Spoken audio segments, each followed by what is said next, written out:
আসসালামু আলাইকুম। শুনছেন সংবাদ শিরোনাম।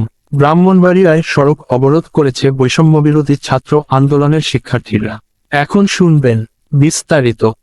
নিষিদ্ধ ঘোষিত সংগঠন ছাত্রলীগ প্রতিষ্ঠাবার্ষিকী উপলক্ষে মিছিল করার প্রতিবাদে ৪ জানুয়ারি শনিবার বিকেলে সড়ক অবরোধ করেছে বৈষম্যবিরোধী ছাত্র আন্দোলনের শিক্ষার্থীরা।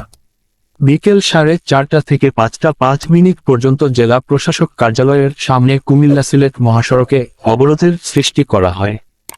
এ সময় তারা 24 ঘন্টার মধ্যে জড়িত ছাত্রলীগ নেতাদের গ্রেপ্তারের আলটিমেটাম দিয়ে পুলিশের অনুরোধ সড়ক থেকে সরে দাঁড়ায় শিক্ষার্থীরা। খোঁজ নিয়ে জানা গেছে, বেলা 3টার দিকে বৈষম্যবিরোধী আন্দোলনের ব্যানারে শিক্ষার্থীরা ব্রাহ্মণবাড়িয়া প্রেসক্লাবের সামনে এসে জড়ো হন। পরে তারা কাউতুলি এলাকায় গিয়ে সড়ক অবরোধ সৃষ্টি করেন। এ সময় মহাসড়কের উভয় পাশে 2 কিলোমিটার দীর্ঘ যানজটের সৃষ্টি হয়। এ সময় অভিযোগ করা হয়, ছাত্রলীগ মিছিল করা মানে গোয়েন্দা সংস্থাসহ আইনশৃঙ্খলা বাহিনী ব্যর্থ। তাদেরকে গ্রেপ্তারে পুলিশের কোনো দৃশ্যমান কার্যক্রম চোখে পড়ছে না। এ সময় সদর থানার ওসি মোহাম্মদ মোজাফফর হোসেন জানান, ইতিমধ্যে একজনকে গ্রেপ্তার করা হয়েছে। মামলাও দায়ের হয়েছে। কারা কারা জড়িত তাদের সবাইকে চিহ্নিত করার চেষ্টা চলছে। এ সময় আন্দোলনকারীদের পক্ষে বোরহান উদ্দিন সিয়াম 24 ঘন্টার মধ্যে জড়িত সবাইকে গ্রেপ্তারে আলটিমেটাম দেন। অন্যথায় আবার আন্দোলন করা হবে বলে ঘোষণা দেওয়া হয়।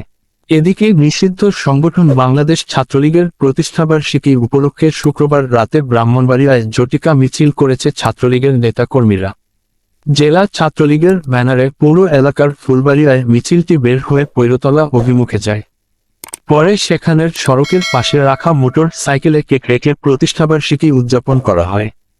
রাতেই জেলা আওয়ামী লীগের উপদপ্তর সম্পাদক সুজন দত্ত, জেলা ছাত্র লীগের সভাপতি রবিউল হোসেন রুবেল ফেসবুকে এ সংক্রান্ত ভিডিও ও ছবি পোস্ট করেন।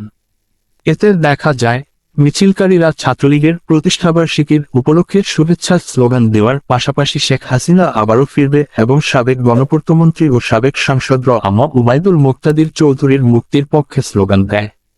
পরে নেতাকর্মীরা প্রতিষ্ঠাবার্ষিকীর কেক কাটেন। ব্রাহ্মণবাড়িয়া 24.নিউজ।